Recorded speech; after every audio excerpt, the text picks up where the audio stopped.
नमस्कार, मैं सत्यदेव चौधरी, राष्ट्रीय अध्यक्ष सत्य बहुमत पार्टी, आज आपके सामने लोकतंत्र पर कुछ अपने विचार रखने का प्रयास करूंगा।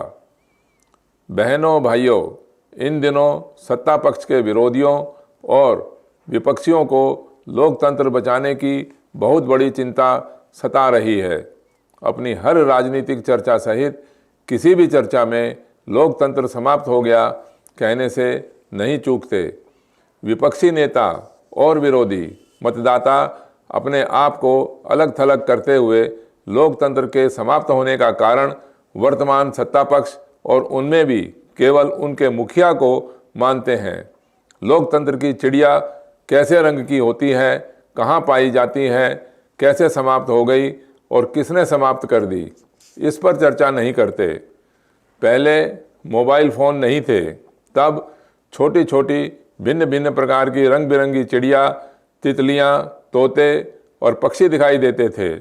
अब गरीब अमीर, महिला पुरुष सहित सभी के हाथों में दो दो मोबाइल फ़ोन हैं और सब के सब मोबाइल फ़ोनों में आंखें गाड़कर व्यस्त और मस्त हैं। मोबाइलों के चक्कर में रंग बिरंगी चिड़िया, तोते और तितलियाँ कहाँ लुप्त हो गई, किसी के पास भी गर्दन उठाकर देखने का समय नहीं है।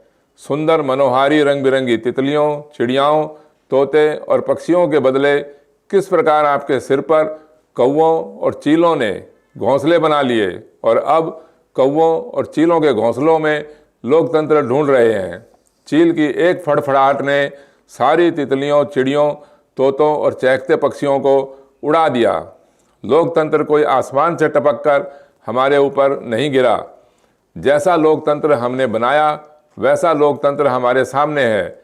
हमारे नेताओं ने चीलों और कौवों का लोकतंत्र हमें दिया और हम सब मतदाताओं ने इस लोकतंत्र को स्वीकार करके चुनाव भी करवाए और चील कौवों के बहुमत से सरकार भी बनाई। और अब जैसा लोकतंत्र हमने स्वीकार किया था, उस लोकतंत्र के जैसे परिणाम मिलने चाहिए वैसे ही परिणाम मिल रहे हैं। सभी चील कौवों के रंग, कर्म और स्वभाव एक जैसे होते हैं। इसीलिए इस लोकतंत्र में सत्ता पक्ष और विपक्ष सभी एक ही ताक में रहते हैं कि गरीबों को कैसे लूटा जाए। चीलों कौवों के लोकतंत्र में सभी नेता बलशाली बनते गए और मतदाता कमजोर। विडंबना ये है कि मजबूरी न होते हुए भी मतदाताओं ने चील और कौवों के लोकतंत्र को ही लोकतंत्र मान रखा है। परंतु चील और कौवों के घोंसलों में सुंदर चिड़िया, रंग बिरंगी तितलियां, चहकते पक्षी नहीं मिलते। चील और कौवों का लोकतंत्र तो हमने बीते बहुत वर्षों से देखा, परंतु न्याय नहीं मिला। असंतुष्ट होकर परिवर्तन के नाम पर फिर दूसरी चील को चुनकर न्याय की प्रतीक्षा में लगे रहे। कितनी ही बार परिवर्तन कर देने पर भी न्याय नहीं मिला, क्योंकि चील के बदले में चील ही चुनते रहे, तो न्याय मिलता कैसे। विरोधियों और विपक्षियों की इस चिंता से मैं सहमत हूं कि वर्तमान राजनीतिक व्यवस्था में लोकतंत्र नहीं है। सच्चाई तो ये है कि लोकतंत्र के नाम पर गुलामी, डर और नफरत का जीवन जीने के लिए आम नागरिक मजबूर हैं। लिखने, बोलने और विचारों को अभिव्यक्त करने की आज़ादी का गला घोंट दिया।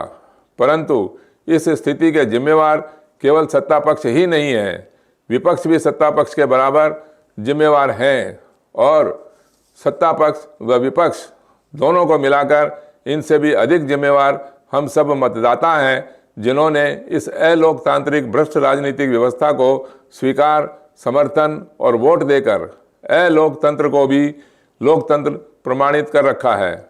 विश्व हमारी मूर्खता पर हंस रहा है।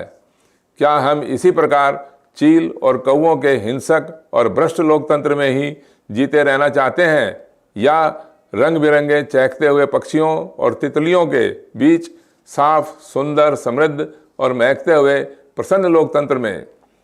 सांसदों और विधायकों के बहुमत से सरकार बनाने को मैं चील और कौवों का लोकतंत्र मानता हूं और मतदाताओं के बहुमत को रंग बिरंगी तितलियों, चिड़ियाओं और चहकते हुए पक्षियों को सत्य बहुमत का लोकतंत्र।